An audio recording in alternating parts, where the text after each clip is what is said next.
Crisis yesterday. Committee Republicans also revealing that cartels, the dangerous drug cartels, made more than $13 billion in human trafficking profits in 2022 alone. That's up from $500 million in profits in 2019. Congressman Chip Roy joined the program yesterday explaining how much the border crisis is costing the state of Texas alone. Watch this. Texas has spent $13 billion through Operation Lone Star and all of the efforts to secure the border of the United States because the federal government refuses to do its job.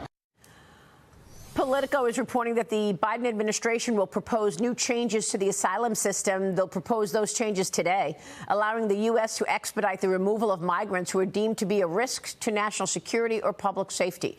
Joining me now is Georgia Congressman Earl Buddy Carter, a member of the House Budget, Energy and Commerce Committees. Congressman, it must be an election year. Joe Biden hasn't done squat about asylum seekers or the border this entire time in office, but we're 5 months away from an election.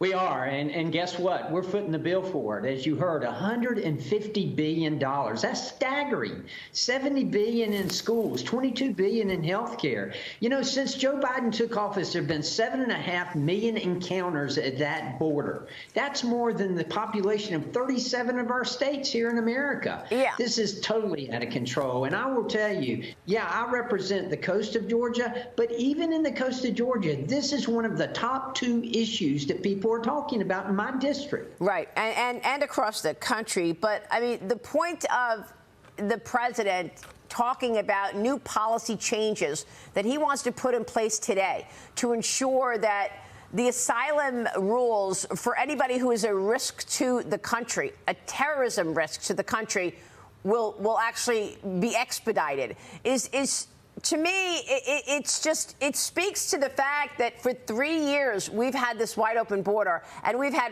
how many hundreds of people apprehended that have already been on the terrorist watch list. So what is he doing now, 5 months before an election, when we've already seen in just, fiscal 24, the first 3 months of the year, 17 people on the terrorist watch list, 2023, 80 people, 67 people in 2022, and 103 in 2021.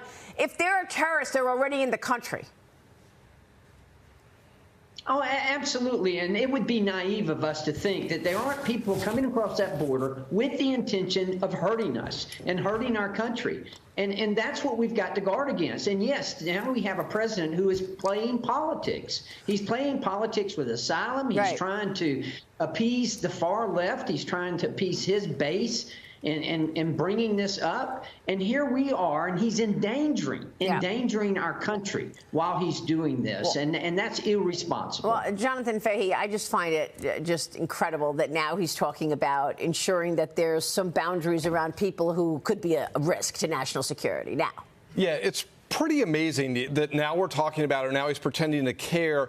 But it's so good that Congress had this hearing, because I think the thing that gets lost, we do talk about the national security, the fentanyl, and these things are extraordinarily important, but these costs are enormous. And I think what doesn't even get factored into these costs is there is a lack of access to health care, and you can't just create new doctors with money. Yeah. Or if your kids are in an overcrowded school, you don't get that back 10 years later when the money's been spent. So these costs are really undercounted, and Eric Adams is dealing with it here in New York, and he's sort of brought it unwittingly to the attention of the American public. But it is so good that Congress is dealing with that. But I do think it needs to be focused on not just the national security, but the overall cost that we are going to bear because of Biden's policy, and we all know it's intentional. Yeah, and Congressman, we all scratch our heads as far as why allow this border to be wide open? Why put America in danger? And there are many people out there who say it's because they think those people will become Democrat voters. So we've got House Speaker Mike Johnson and Texas Congressman Chip Roy